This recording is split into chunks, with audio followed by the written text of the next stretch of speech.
Hello and welcome back to the Point and Laugh podcast with your hosts, Skyler and Kaylynne. That was the weakest, worst high five I think we've ever done. Our hands stopped. Do you just want to hold my hand? It's just because I'm too strong and I didn't want to. You just wanted to hold my hand. It's fine. It's fine. You're afraid to. You're ashamed to admit it on the podcast. That's totally fine. But like, if you want to hold hands, like, just let me know. Just let me know. We're actively holding hands under the table this whole time. You never see like my left hand, her right hand. This whole time on the video, we're just like, hi, one hand. All right, the big reveal. You know how last episode I mentioned the ugly portrait, right? Did I? I think I did. It was either the last one or the one. I don't know. You mentioned it in one of the episodes, one of the recent eps. The hilarious portraiture of our close good friends, and this is going to be the video exclusive bit. So if you're listening on Spotify, go check us out on YouTube. Haha, I'm forcing you to give us a view. And I gotta be careful because it's crafted perfect. It's framed. Remember how I said it was framed? It's still in the wrap. We haven't had the heart, nay, the privilege of unveiling her yet, free of plastic wrap. Look. Behold. Take a good long look at potentially the funniest, cruelest, most beautiful portrait of all of time. And I can't stand to look at it anymore. So I can't wait to put this up in my living room. Selfishly, I wish that I was in it just you to are. see. That's what the fourth one. No, the joke is like the fourth person. So it is a lovely pencil drawing of me, Hannah, Keely, and our friend Taylor. But they didn't bother making it look like Taylor. So our new inside joke is that whoever comes over, like, oh, that's you. Because it could look like anyone. Yeah. It looks like, it does look like a generic woman. Like, this face is AI generated. Or like, this person does not actually exist. This is the man that appears in your dreams. Like that's that. And this is gonna sound random. I swear to God, it's not. But my phone. See how sometimes Netflix will send you like notifications, or it's like new show coming out. It randomly just sent me a notification. Continue watching Heartstopper, and it's so cruel because I'm like, Netflix, you know I have. This is like my 8th time now. You can't do this, but I swear to God, this is relevant because I found this quiz that I'm going to make you take. Me? You. Oh God, what? One more time? What hottie are you? What Heartstopper character are you? And this is, I love You Quiz because it's like more personality, it's more fun than BuzzFeed. Oh my God. I feel like BuzzFeed is more commercial. You know me, I love a quiz. I just love to for some reason, I love like, everything about is that myself. how you spell your name? I'm like, it is, right? Yeah, no, I was like, correct. oh my God, why does it look wrong? Because it does. It looks wrong because it looks incorrect. That's why. Okay. Right. This first one's a little bit of a trick question because it's asking which of your 3 favorite Alice Oseman books. Not everyone has read these. So I'll give you a quick plot synopsis. Solitaire is Charlie's sister's perspective on life. Radio Silence is one of Charlie's friends' perspective on life. And then I Was Born for This, I don't actually know. But I'm pretty sure it's about a rock star. Or a musician of some kind. So that's the author of Heartstopper. Mm-hmm. Okay, and they've written other novels. Heartstopper is actually their only web comic. Oh, weirdly enough. Okay, yeah. Interesting. Wait, so Solitaire is Charlie's sister, and Radio Silence is who? One of Charlie's friends. They're not in the show. They replaced his character in the show with Isaac, but in the books, his name is Aled. And that's his life. Okay, and well, the first one was I musician. have to go with the female perspective, so we're going with Solitaire. Love to see it. All right, back to basics. What's your Hogwarts house? After we had a whole episode about how shitty it is about everything Harry Potter. Well, but we all remember our Hogwarts house, don't lie. Yeah, when I took the Pottermore quiz, it was Slytherin, so. Yeah, I agree. Yeah. I can see that. You're probably gay. What's your favorite Hosier song? We are literally seeing Hosier in November. Wow. Okay.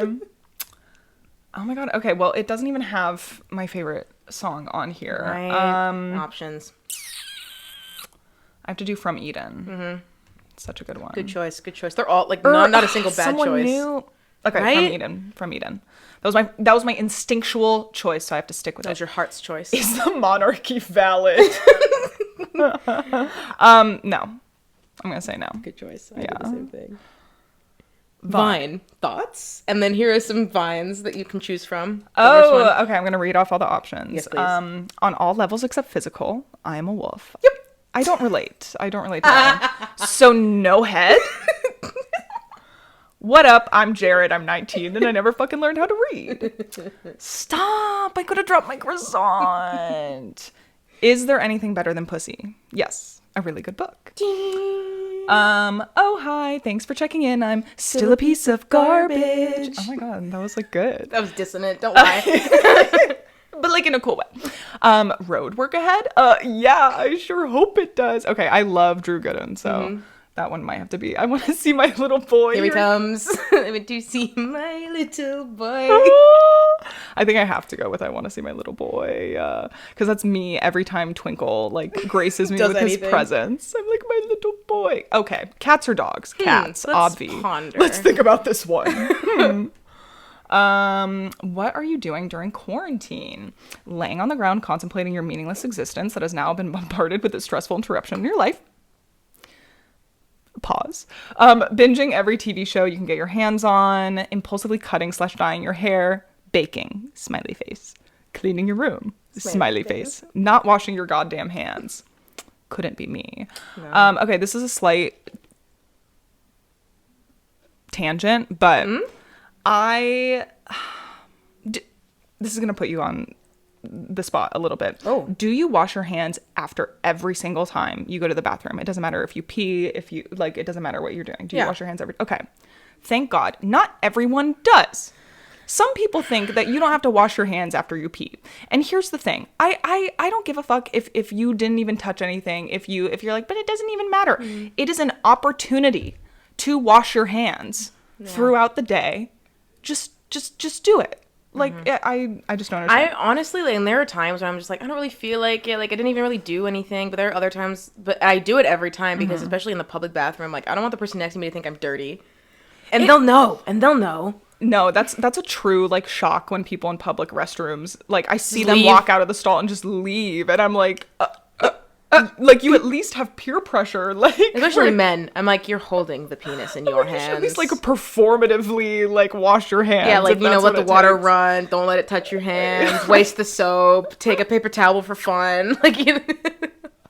Anyway, that's a little thing of mine. Okay, obviously my answer is binging every TV show you can get your hands on.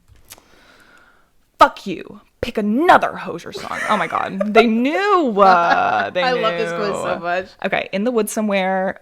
Cherry Wine. Nina cried power to noise making. Sing. You're probably supposed to sing that. Jackie and Wilson. Sunlight and Talk. I am torn between Cherry Wine and Jackie and Wilson. Both are... Dang. Sorry for the mouth noises. That was uncomfortable. ASMR, I'm sorry. I spit in your ear. ASMR, I'm eating your earwax. Okay. Me, I gag directly into your car speakers. Okay, I think I had a gut reaction to Jackie and Wilson, although Cherry Wine is a close second, but I think that's what I'm gonna have to go with. Oh, I'm Ella. Oh my gosh. Wow. You are the heavens personified. I love you so much. Thank you. Your style, impeccable. Your hair, amazing. Your flirting skills, terrible. But don't worry, your crush likes you back because you are so awesome. Oh my God. Who did you get? Charlie. What was the little, or do you remember any? I remember most. Thingy? I think the general consensus was like, "Girl, are you okay?" And I'm like, Hannah got Darcy, and I'm like, "Yeah." And she's like, "I don't trust you. You are chaos. You're a gremlin." And I'm like, "Yeah." Wow, that was fun. That was good. That was good. That was my opening. That was it. That was it, love. Okay, I have my little bevy of the day. Let's hear it. Today we are sipping on Olipop, Dr. Goodwin. Which I still think is so fun. Yeah, it's supposed to be like Dr. Pepper flavored, but obviously they can't do that. So they call it Dr. Goodwin. It's like, actually, no, I do rank think... it. Is Dr. Goodwin a better name, or is Mr. Pibb a better name for the knockoff of Dr. Pepper? Dr. Goodwin, obviously. I also think so. Mr. Pibb is just like going that extra mile of like you can't say doctor even. Sorry. Yeah. No, it's okay. God That was a good one. That was a good one. I do think this one, because I've had a couple of the Olipop flavors. Yeah. And it was either this one or like the knockoff Coke that like didn't taste that good, but the other one tasted really good. I think this is the one that tastes really good. The like Coke the one's Sprite, like fine. and that's the only thing I like from Olipop is the Sprite. I think it may have been the Coke that tasted really good. Or maybe it was the root beer. No, wait, can I have a tastes, sip of yeah, this? I mean, it's not bad, but it doesn't taste like Dr. Pepper. Oh. It has a weird, like, almost like caramely And that tastes like cherry. kind of flavor to it. It's not bad, but... No, this just tastes like cherry Coke. Oh. Why am I getting... Kind of, but it has something... Maybe it's just the cherry is, like, really at the front of it. Isn't that like the whole thing about Dr. Pepper is like this unique... It's Dr. Pepper is the barbecue sauce of sodas. That is so true. You are so wise. That's why like a lot of, you know, barbecue recipes have Dr. Pepper in their marinades. It's like, you know, the whole Dr. Pepper's thing is like, you'll never guess our 11 herbs and spices that go into this complex drink. Cannot be replicated, especially so it's supposed to be good for you. Like Olipop is like, soda that's good for you. Yeah. Soda that helps your digestive. And Sorry, guys. ASMR burp. I was saying earlier when that comes right back up. I was saying earlier, whenever I chew gum, I like burp a lot, and I feel like I'm chewing gum wrong. You're swallowing air every time you chew. I think am I like swallowing every time? I don't know. Maybe it's because like gum, because it's something in your mouth, you like salivate more. So then I'm like swallowing spit, but with the spit Talk more also about comes salivating. air. But I don't know. Anyway, that's like literally no one cares. However, crack open a swift kick of boldly refreshing flavors. Dr. Goodwin is a head-on collision of ingredients like rich plums, sweet prunes, and zesty tart cherries with a touch of pure vanilla for a true not soda a single, enigma. Those are just sweet things. What you've done is you've created cherry Coke. It tastes really good. Yeah. That's not Dr. Pepper. No, it is a little sweet. I also think it's so funny when companies that like, or companies or like things that are clearly going to be either like vegan or plant-based or whatever, they will advertise it on the can. Like this says plant-powered. Yeah. Like, are you putting beef in the fucking soda? Like, what do you mean? Tastes like beef. Watch that be like the secret missing ingredient of Dr. Pepper that they just can't replicate. It's just beef fat. Beef. Bones. Oh, goodness. Oh, goodness. Yeah, but that was... Oh, sorry. I'm making little microphone noises. But yeah, that's the bevy of the day. So if you hear me sipping, no, it's a Dr. Goodwin If you hear her Lollipop. burping, no, it's the gum. And it's coming back up. Okay. Okay, sorry. That reminds me of like when you're sitting in front of like a fan. You're just like,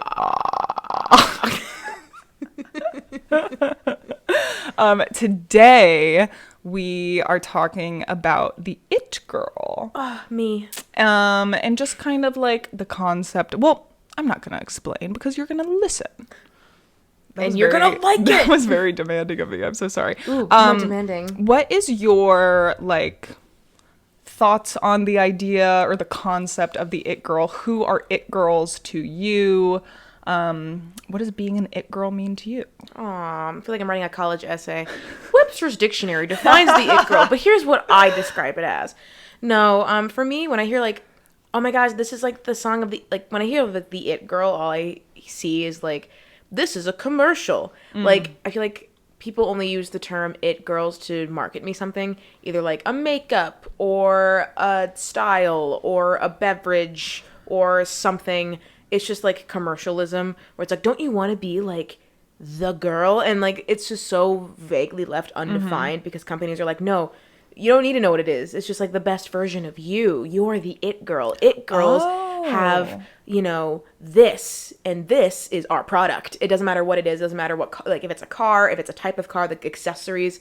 I even saw like a video on TikTok where it's like, it girls have this car, and it was like car accessories, like a car trash can and like a car candle. And I'm like, what is the, Just consumerism. It is, but for me, if I'm like, oh my gosh, it's like when I hear it girl in like personal lives, I'm like, it's giving main character, and I usually reserve that for my close good friends, who I would make out with at any given opportunity. Interesting. So do you think that there are any like it girls like currently? Like, who would you describe as like an it girl or the it girl? Probably, honestly, and this is gonna sound like such a I feel like and I know this because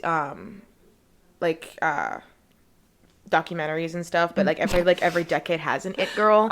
The girl that can do it all, like the face of that decade, whatever. It was Brooke Shields, and then I feel like honestly Zendaya. Like I feel like you can put Zendaya in anything and she slays. You know what I mean? Like there's never some like Beyonce is another one but even Beyonce, you're like, I don't really see Beyonce in Wicked. You know what I mean? Like if you're thinking of a movie, but I feel like Zendaya is just so like malleable that I feel like Zendaya might be the it girl because it's like, oh, if Zendaya's attached to it, you're like, I'm gonna check it out. It has Zendaya in it, and she's malleable in that she can do like a lipstick campaign and she can be like on the cover of magazines, and then she can also be an actress, but then she can also do a song and dance, and then she could also be on Broadway if she wanted to. You know what I mean? Like she's like the Meryl Streep. She can be on Shake It Up. The cultural defining Shake It Up. Interesting. Okay. Well, let's get into it. So we're going to start off with just a little history. I say little, it's like probably most of what this episode's going to be. But the history of the it girl, which is very interesting. So basically the concept of like the it girl has basically been around forever. I feel like you could argue that like Cleopatra was an it girl of like her time. Yeah. However, the term originates from a 1927 novella by Eleanor Glynn, which was then adapted into a silent film, which was titled It. Haha. So that's where like the phrase "it girl" comes from. Is this? Just pops up. Yeah, is this novella and silent film? So Clara Bow was the star. Oh my god, I know that. What an it girl. Yes, she was. No, she was literally the it girl. Yes, the film starred Clara Bow, who was shortly nicknamed the it girl. Oh, awesome. And she was 22 at the time of filming. I'm gonna count myself. Awesome. Yeah. So in the film, a title card informs the audience that it is that quality possessed by some which draws all others with its magnetic force. So during the time, Clara was considered Hollywood's first sex symbol. She became a hit with audiences receiving as many as 30,000 letters per month in the late 20s, some of which were addressed simply to the it girl, Hollywood, USA. That might be the most iconic thing I've ever heard. Just like the it girl, Hollywood, USA, and they're like, this goes to you. Yeah, and they're like, oh, Clara Bow. Oh. Because she was the it girl. She was the girl from the movie It. I have a new fantasy. Yeah. So Clara became such an icon because of her demeanor and personality. Even though it was a silent film, she had a certain like naturalism to her that really hadn't been seen before.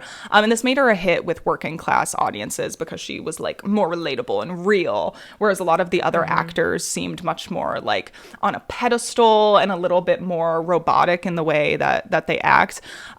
So she was considered very beautiful, of course, but her star power and her itness came from her carefree, energetic, and self-assured energy. She was the archetypal because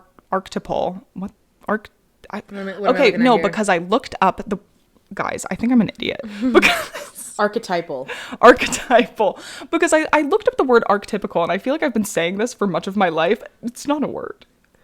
The archetypal. Yeah, because it's an archetype. Yes. Okay, cool. Well, you learned.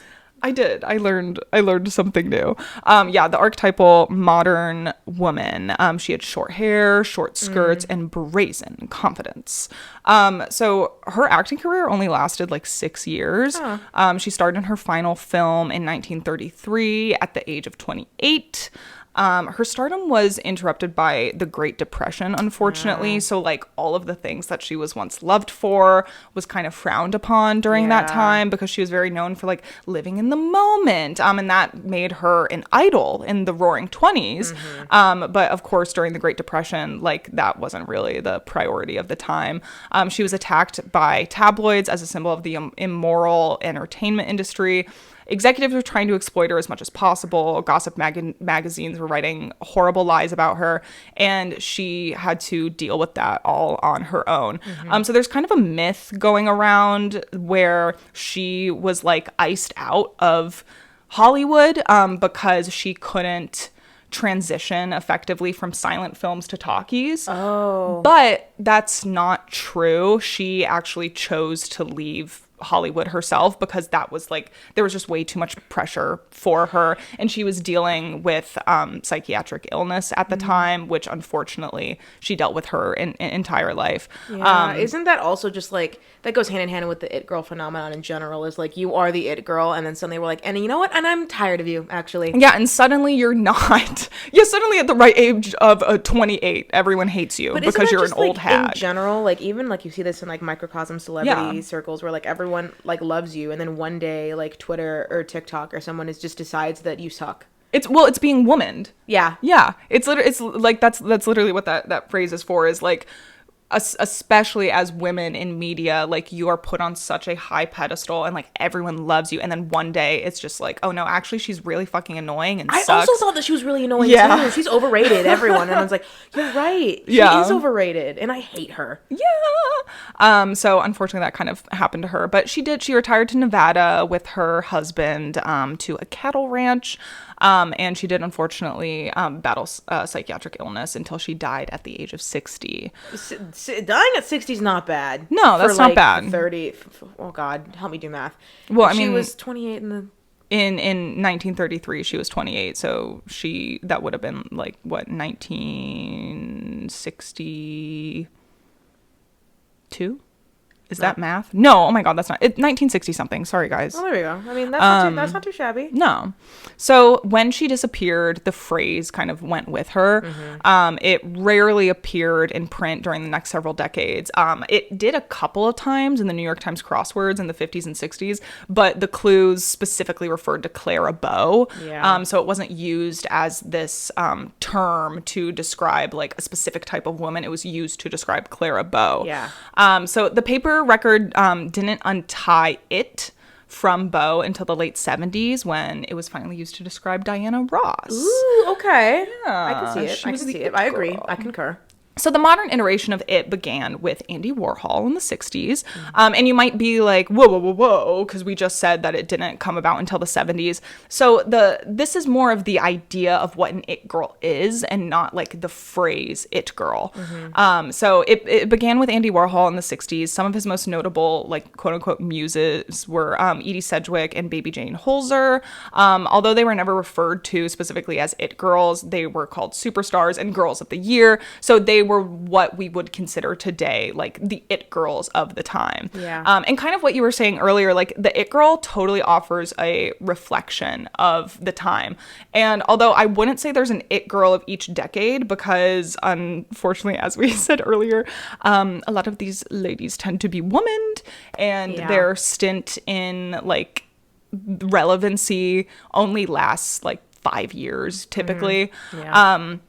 So, but it's really interesting to like look at these different eras and these different like times in specifically American history, because the traits that were desired and like the things that were considered aspirational and even the prejudices that exist during the time can all be reflected through the it girl of that period. Yeah, because then it's like you will literally go down to brass tacks, and it's like, what is the it girl? It's the girl that has it. Like, what is it? She just has that it factor. And it's like, what the it factor even means is completely like, you can't, it's just like you're talking to an agent with like a fucking fat cigar, and he's like, I can't explain to you what it is. You just gotta have it or you don't have it.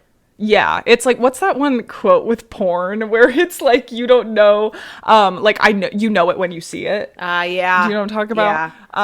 Yeah, like you know it when you see it, but you have to know it to recognize it, but no one can teach you it. You just kind of have to have the skills to pick up on it. Or you're just watching like a video, like a crafting video, and you go, hey, wait a minute. And you're like, wait a minute. Hey. So all of the it girls, and this is what is kind of like so frustrating about the it girl phenomenon, is because it's so like it's so difficult to define. But yeah, there's no definition. It's just it. But it's like all of these girls were praised for being authentically themselves. They were trendsetters, but you can't be like aware of it, right? You have to be completely ignorant to like the power that you hold, because you also have to be humble, and you have to be like all of these things in order to embody itness. So that was the 60s, jumping forward to the 80s, after Reagan was elected. I could do a whole podcast episode just listing bullet point by bullet point why life is worse because of Ronald Reagan. And it would be our longest episode yet. It'd be like 3 hours of just me going, no breaks, no pause, no time for back and forth, just being like, and then. Yeah. Well, so obviously with Reagan's like election, it really was a defining moment that like further divided the country. And it had, interestingly enough, an impact on like itness and what it meant.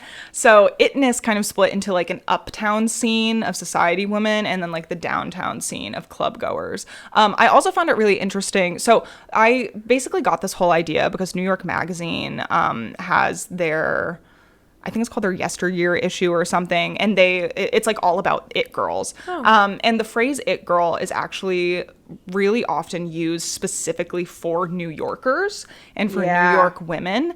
So a lot of what I'm talking about is specific to New York. But I feel like, which is interesting. It's true though. Yeah. Well, and especially during the time, I mean, we're going to get into how like defining the it girl has changed and expanded with obviously like the internet and things like that, because that obviously had an effect on it. And I'll talk about that a little bit later, but especially like during, you know, the pre-internet times, it was really a part of the New York culture specifically. So itness split into uptown scene of society women and downtown scene of club goers. So the club kids of like the 80s and 90s would dress purposefully outlandish and antithetical to the uptowners. The women would wear dark makeup. They were openly promiscuous, drank, did drugs. It was like the rock star lifestyle that was desired at the time. So you had like that type of people, and they had their own it girls who were aspirational and who were defining of the time. But then the uptowners were more preppy, modest. You know, they like ate Vogue for breakfast. Okay, Sex in the City. and they were more focused on like networking and status. And that was kind of like what defined the it girl on like, you know, the Upper East Side. You know those memes of like the early like 2000s where it's like emos versus preps? That shit started in the 80s. Yeah, literally. So now at the beginning of the new century, much of the conversation about what was it moved online. It kind of started with blogs, especially fashion blogs. So in 2001, Condé Nast launched Style.com, which chronicled runway shows and social events surrounding the fashion industry. An it girl might turn up in 2 or 3 or 4 of these recaps in a week. And that would kind of kick off this cycle of like who was it and who was out, basically. So party goers and party organizers alike read these blogs. So the party organizers consumed this content, and if someone was like hot on the site, they would get invited to the parties. This is so Gossip Girl. Are you literally serious? So they were on the list. They were put on the list if they were like mentioned in these online blogs. That is such an it girl moment too. Be like, I'm on the list. Well, so then they would show up to these parties, and then they would like give off their like it factor at the parties as well. So then the party goers will also be like, oh my God, like that's the it girl. Like it was just kind of like this cyclical thing that would happen. So then there's the invention of Facebook. Oh God, blow my brains out. Which kind of changed like what defined an it girl, and it made it like much more accessible, weirdly, because obviously like it wasn't, now itness wasn't just in New York. It could be anywhere because of social media. So the it girls no longer needed to coax press or like the blog sphere into writing about them in order to like prove their itness, because on social media they could just do it themselves. They could offer any interested followers instant access to their own like homespun spin on their lives, and it was kind of the start of like the self-made it girl, the like bootstraps it girl. So the it girls of the 2010s, they didn't want like photographs that people gossiped about. They wanted to be like a brand. They wanted to be CEOs. They wanted to basically like girl boss their way to itness. So after a brief stint on Laguna Beach as Lauren Conrad's co-intern at Teen Vogue, Emily Weiss started a blog, Into the Gloss, which eventually she turned into the brand Glossier. Yeah, she's the CEO of Glossier, which it was so interesting because I was recently watching Laguna Beach for some reason, and she like came up and she was like, even on Laguna Beach, she was like the it girl. She was the New York intern who they like flew out to LA for like this thing, and like all of the bosses and stuff were like, oh my God, she is the best. Like she is going to make it big. And there's like this whole like tension between her and Lauren on the show, where Lauren is kind of like, oh my God, like I feel like I have to like live up to these impossible standards that Emily is setting because she is like this perfect intern and I keep fucking up, and like it was this whole thing.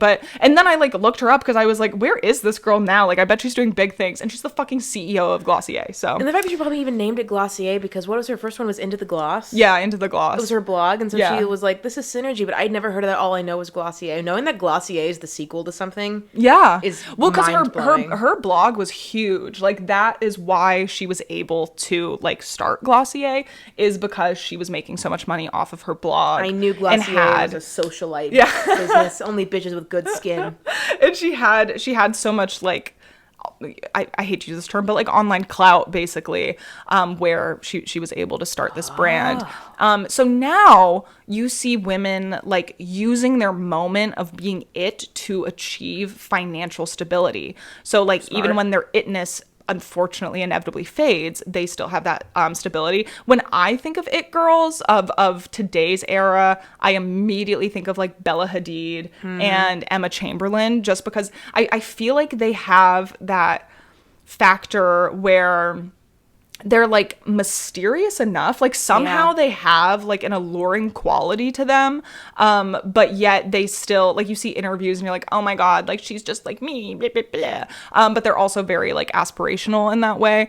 But with Emma Chamberlain, she has her coffee company, so like even when she loses relevancy, she'll still be able to live her lifestyle as it is today, because her coffee company has like almost exceeded her. It's like sold in grocery stores now, so you could be some like old dad who doesn't even know who Emma Chamberlain is and just be like, oh, I think of my dad because my dad's a big coffee snob, and I would not be surprised. I haven't tried her coffee brand, but I've heard that it's really good. I've heard, oh my God, this actually pissed me off, is like she came out with like you know how Starbucks has those like pre-made like bottles? Oh yeah, she has her little lattes. So people like young kids were drinking this and like, this tastes terrible, this tastes awful, like what the fuck is in this, it tastes like farts, like cancel Emma Chamberlain, she can't make a good coffee to save her life. And it's because it has like almost no sugar in it. Yeah. And so I'm like, yeah, if you're fucking 14, you're not gonna want the canned latte. But she has her brand, I haven't tried it myself, but I have heard that it actually like is really good coffee. And she works really hard to like make sure that it's like of quality. So genuinely, I would not be surprised if one of these days I'm like talking to my dad and he's like, oh my God, have you heard of this company Chamberlain Coffee? Like it was on one of my like top 10 coffee like blogs or whatever. Yeah, literally. Like I would not be shocked. So I feel like she's creating this brand for herself where like, even if she does lose relevancy, like that is still going to be a financially sound thing to like carry her through the rest of her life. And I mean, to be frank, like she's made enough money that she could probably retire tomorrow and be fine. Yeah. Same with like all the celebrities that are like trying to do their own makeup brands. Yeah. Where it's just like, on the one hand, I'm like, enough. But on the other hand, I'm like, I can't even blame you. Yeah. Well, it's like, it's that phrase like diversifying your income, right? Yeah. Like you're trying to have multiple income sources so that you can like make the most money ever and be Jeff Bezos. Oh my God. Okay. Sorry. This is such a side note. Did you see the pictures of Jeff Bezos at Coachella? No. He's in like a Hawaiian shirt, or it's not even a Hawaiian shirt, but he's in like just like a button up. This is gonna be another really like waffle side tangent, but kind of, we're talking about it girls. There's rich people in here enough. I am so fucking sick and tired of the richest people in the world acting like they have no money, like dressing like they have no money. And you have like dude bros, like financial dude bros with their fucking podcast and blogs being like, see, that's what real money looks like. You know, you don't have to go out and, you know, parade around. You can just wear like, you know, Mark Zuckerberg with a fucking gray t-shirt and khakis, and like, you know, Bill Gates with his like Costco shirt. And you're like, see, like, this is the problem. Like, if you're spending your money on the wrong things, where it's like, no, it's because they're trying to like cosplay as being poor so they can blend in and pretend that they have any kind of relevancy. It's like, I miss during the French Revolution, you could just, you could tell who was rich. Like, if you're going to be so astronomically rich that you're just going to fuck us all into poverty with your billionaireness, at least have the decency to wear feathers. At least have the gall to put on a little peacoat, a little petticoat, and get a fucking powdered wig, you know? Like, if you're... at least bring back the powdered wig. Have the decency and courage to be easy to spot in a crowd. That's so funny. Okay, anyway, circling back. So, you know, as we mentioned before, like the it girl is fleeting. There seems to be a new it girl every year. And as we know, society hates women who age. So it's like the minute we are reminded that the it girl is a person and not just like a wax figure, she's out. You know, the minute we are reminded that she is fleeting youth, she's out. Yeah. So, what exactly is an it girl? I know we kind of mentioned before it's like undefinable. It's you can define it to an extent. Okay. So as you know, we talked about before, like the it girl is a girl who exudes confidence and is authentically herself. And I'm gonna quote RuPaul, I'm sorry, but like the it girl has charisma, uniqueness, nerve, and talent. Like that is the best way to describe the it girl, is that she possesses all of those qualities. She's not like other girls. The it girl's a trendsetter. She doesn't wear what everyone else wears. She wears what she wants, and other girls follow. You know, you think of like Regina George with the like the boob cutouts. That's very like it girlness. She exudes youth, hence the term it girl and not like it woman. Yeah. Although they're often in their early 20s, you know. But the it girl is someone with cultural authority. They are ahead of the trends and they are defining the trends. I was like, that's a good point, because you can't just be weird. Like, you have to like be a trendsetter, but only to a certain like approachable extent. It's the same way that, like, you know, a lot of people think that Harry Styles is being really basic because they're like, ooh, like Harry Styles is redefining. No, he's not. He can't be too weird. He's just weird enough. And I feel like, you know, if you're going to be a trendsetter, you can't just like, there are some people on TikTok that I've seen, like fashion girlies that wear like old computer keyboards as dresses and walk around. Like, that's too weird for like the average it girl. But you have to be like weird enough. You're like, oh, that's interesting. Well, you can be like, again, going back to Bella Hadid being the it girl. She has recently been wearing, what's the word for those headbands that are like combs that like go back into your hair. She's been wearing those a lot. She's been wearing like below the knee like cargo shorts with like sneakers and like the itty bitty tank top. Yeah. And like, I'm gonna say something that I say every single time, but like pretty bitches can just kind of wear whatever they want, and people are like, oh my god, it's a moment.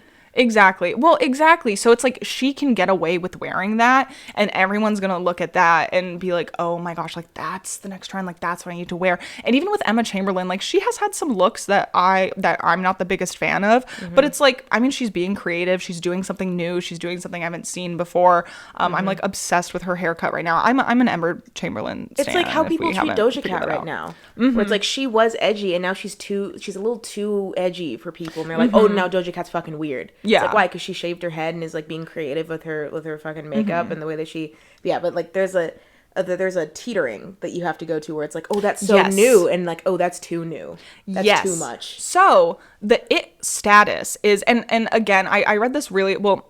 I was gonna say I read like 14 pages of a like 120 page like thesis that someone wrote, but it is really interesting, and it's an accessible PDF that you don't have to have like any, you know, like education credentials to access.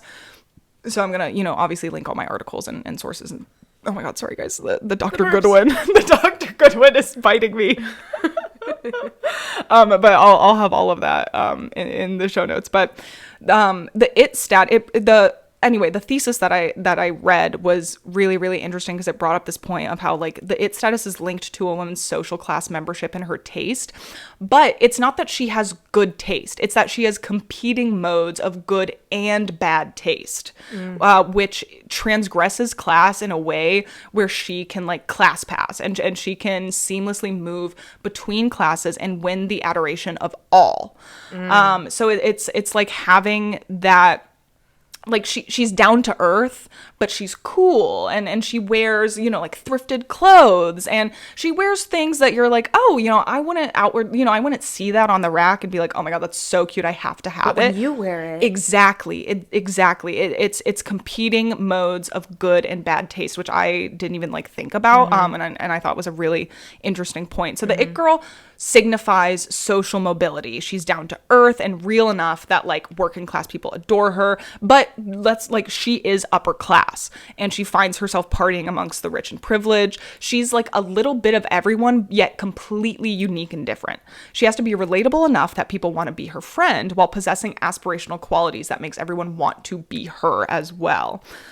So the concept of the it girl is really fascinating to me because it's not something that's defined by men. It's more of a status that is appointed to women by other women. But of course, much of like itness follows the rules of the patriarchy because we live in a patriarchal society. So I love this idea of women defining and pioneering the trends of an era. But of course, under the male gaze and under the patriarchy, this can very easily seep into like manic pixie dream girl territory, where like these women are being put on this impossible pedestal and are almost being like shelled in a way where like you don't know who, like you don't know this person, you don't know who they are, but you're like, oh my God, like I could totally be her best friend and like she's so cool and I want everything about her, which I don't know, I just honestly, think that's interesting. the fact that it's a woman-led phenomenon, honestly, for me makes it out to be more cruel because like I feel like there's just something about like women also being agents of the patriarchy that hit different than men doing it, because it's just like there's no loyalty here. It's just like it's kind of when you're watching like The Devil Wears Prada, and it's like there's a lot of like women in that movie that are working that office, even that would cut deeper than like your average man being like, oh, you're ugly. Like someone who knows what they're talking about being like listing off all your insecurities and just being like, that's enough, go away, next, you've been replaced. And you're just like, ow, like men aren't creative enough to be that. Well, because it's biting. Like, it's like you're supposed to be advocating for me, but at the same time, like we keep talking about, like it's like 1 minute you're in and 1 minute you're out, and that's not something. That's so Heidi Klum. What is it? That's like what she does on Project Runway. What is it? Like 1 minute you're in and the next you're out. Yeah, literally. And she's like next in fashion. But it's I totally agree with you where it's like really fascinating that it's this. I feel like this kind of circles back to our episode that we did on like youth. Always be plugging. Yeah. Which I honestly think was one of our like best episodes. That was probably one of my favorite to research because I feel like I learned so much from it. But I feel like it kind of goes back to that where it's like we have taken on the labor of men to compete with each other almost. Yes. Yeah. Where now it's like, oh, well, now we don't have men telling us, you know, to like stay home and go in the kitchen or whatever. But now we have women being like, oh, you need to lose a few pounds, and oh, you should really consider getting Botox, and oh, you know, like all like where not even women, our peers, our people, like can recognize that we are oppressing one another with these, you know, standards of being, I guess. So now I briefly want to touch on what the difference is between an it girl, the cool girl, and that girl. Ooh. Because those are all different things. They totally are. This is what I'm saying. Things like this, like you ask a man to pick like the difference between like green and chartreuse, and they'll be like, those are green. Like I feel like the minute differences between like the it girl, the cool girl, and that girl like are something that only women could come up with. They're just like, no, they're different. No, they're slightly different, but yet you have to be all three. So what's the difference between the it girl, the cool girl, and that girl? So the it girl is more of a cultural phenomenon. It's something that's decided by others, and specifically decided by other women.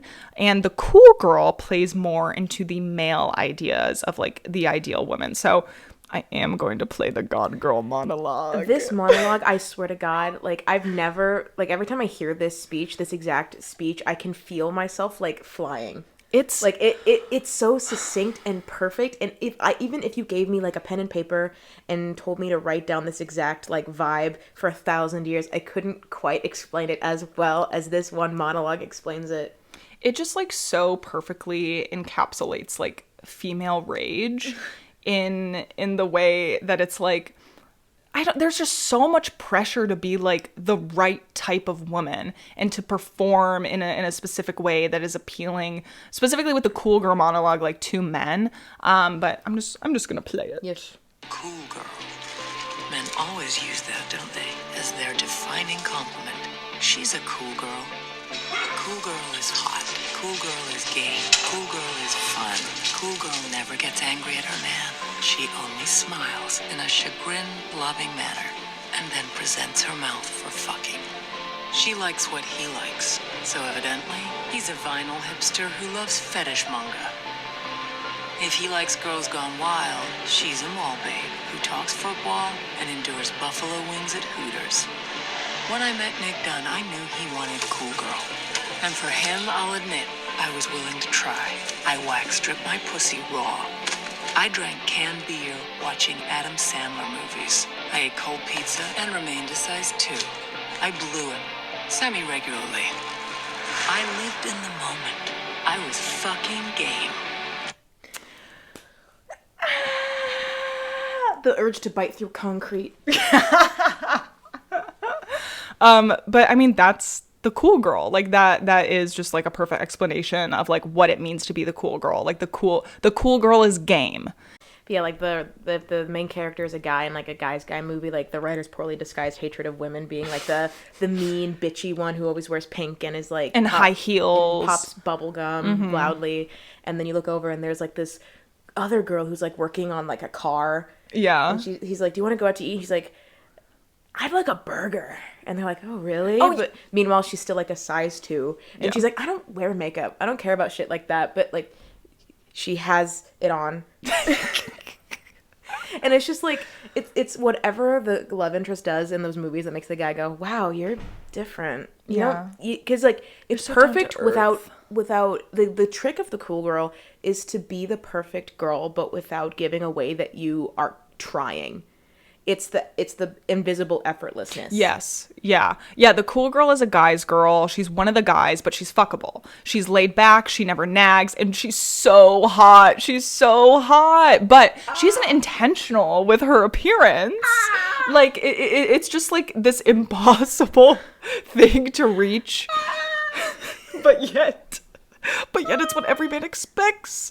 So that's the cool girl. Moving on, we're going to talk about that girl, which I do kind of feel like that girl was like specifically a TikTok type of thing. It leaked into YouTube and I feel like other social platforms, but it definitely originated on TikTok in like 2021.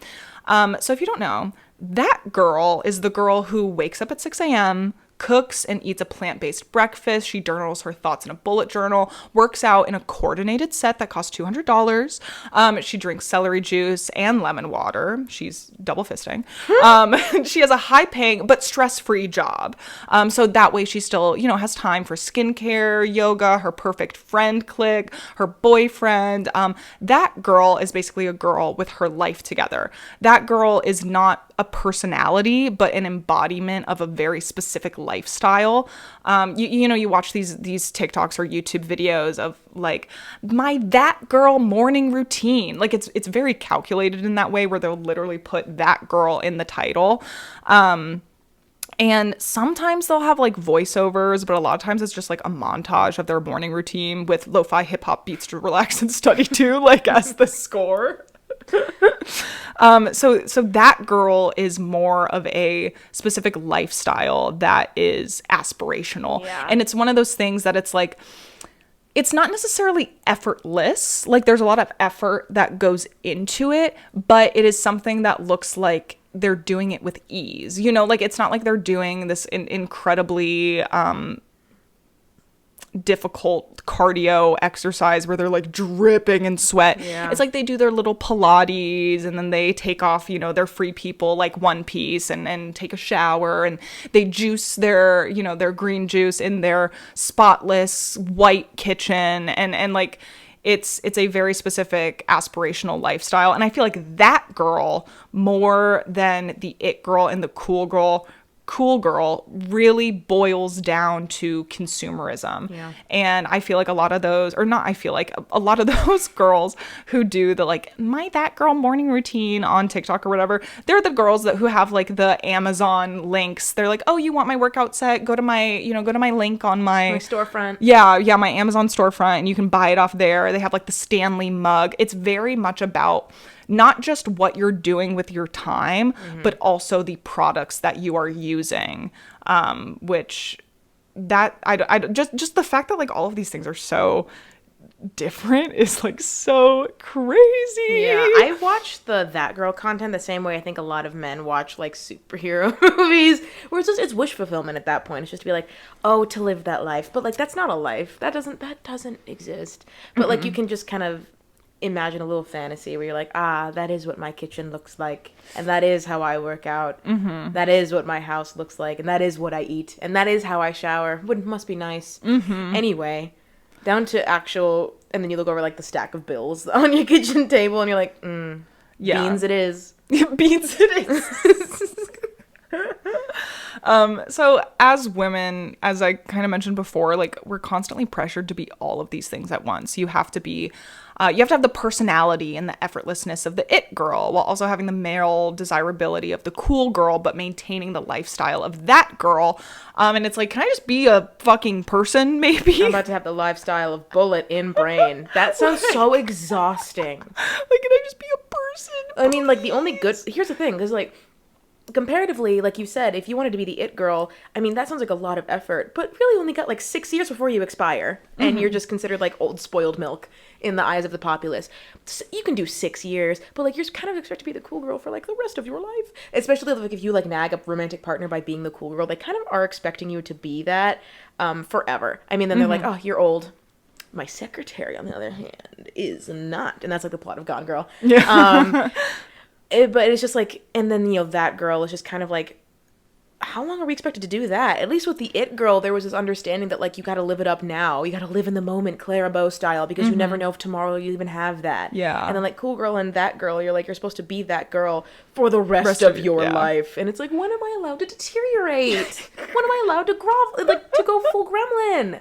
When? Yeah, there's just so much pressure to perform this like delicate balancing act of being desirable, you know, whether it's through male attention or female adoration. We are constantly pressured to be all of these things at once. I have a really good quote. I pulled it up. Oh, okay, perfect. Sorry, I like have, because there was a TikTok trend where it was just like poems and like little things that make me go apeshit, and I saved a lot of them on my phone to be pulled up to make me seem smart. This one, I put this on my Instagram story, and other people were like, whoa, that's good. Male fantasies is everything run by male fantasies, up on a pedestal or down on your knees. It's all a male fantasy, that you're strong enough to take what they dish out, or else too weak to do anything about it. Even pretending you aren't catering to male fantasies is a male fantasy. Pretending you're unseen, pretending that you have a life of your own, that you can wash your feet and comb your hair unconscious of the ever-present watcher peering through the keyhole in your own head, if nowhere else. You are a woman with a man inside, watching a woman. You are your own voyeur. Yeah. Yes.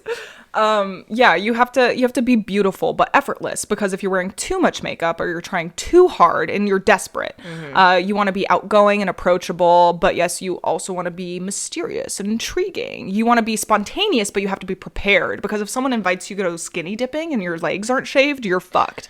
You have such a limited amount of time to make your mark on the world before you turn into an undesirable old hag at the age of 28.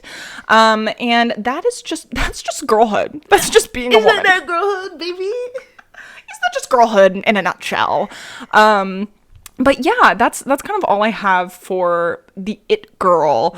I don't know. I just kind of thought this like idea and like these different like categorizations of the type of girl that like you're supposed to aspire to be is so fascinating, because like there's no it guy. There's no like cool guy. There's no that guy. There's like the sexiest man of the year, and that's as far as they go. Even like you were saying earlier about Clara Bow, there was, because I saw like there was an ancient BuzzFeed video from forever ago where they were talking about like male sex symbols of every decade, and like silent film stars, even if though they had like no lines, there was just like people did not know how to fucking act. There was a silent film star, he'd like died in the 1920s, and like when he like passed away, he got like suicide letters in the mail basically being like, that's it, I'm killing myself too because I'm so in love with the silent film star. And like thousands of people went to his funeral, and it was like in the 1920s, untelevised. Like, but was he getting 30,000 letters a month addressed to the it girl Hollywood? But what I was saying is like, no one was trying to dig up if he deserved this. No one was trying to, you know, be like, I mean, is he overrated? Like, does he even deserve all this fan mail? Are we gonna dig up his past and just randomly decide one day that we hate him and then make him fuck off to a cattle ranch? Well, I mean, so I'm just bringing it back to like all of our past episodes, but like to bring it back to Johnny Depp and Amber Heard, you as a like man in the spotlight, you can get away with so much shit and still be desired and still work and like really it doesn't impact how people perceive you that much because you're a man and you can get away with it. But if you're a woman, you're never going to work in this town ever again. No. I just see those tweets where it was just like if you ask like, you know, the difference of the genders, and if you're like what's one person that like you would fuck, but like, you know, it's like your guilty pleasure, whatever. And you ask a woman and they're like like the frog from Frog and Toad. You're just like, oh, like you're like, what's my, you know, guilty pleasure crush? And it's like a half humanoid lizard, and you're just like, oh brother. And then, you know, men, it's like, Natasha Lyonne, don't judge me. And you're like, Anya Taylor-Joy, I know, come at me all you want, I don't care. And you're like, the standards. Yeah, you're like, huh? What do you mean? What do you mean don't judge you? That's the most beautiful person. Women are like, is it just me? I was like, Glurtle Skletch. kind of attractive. Who did you say the other day? Luigi? I will not apologize for that. You know I'm right. I said the same thing to my guy friend, and he's like, I don't get it. I'm like, you wouldn't. You don't understand how I feel about Charlie Day's Luigi. None of you do. Yeah. So that's the it girl. Luigi. Luigi is the it girl. Luigi, you know how I said earlier there's no it guy? Luigi's the it guy. He's the it guy of our generation.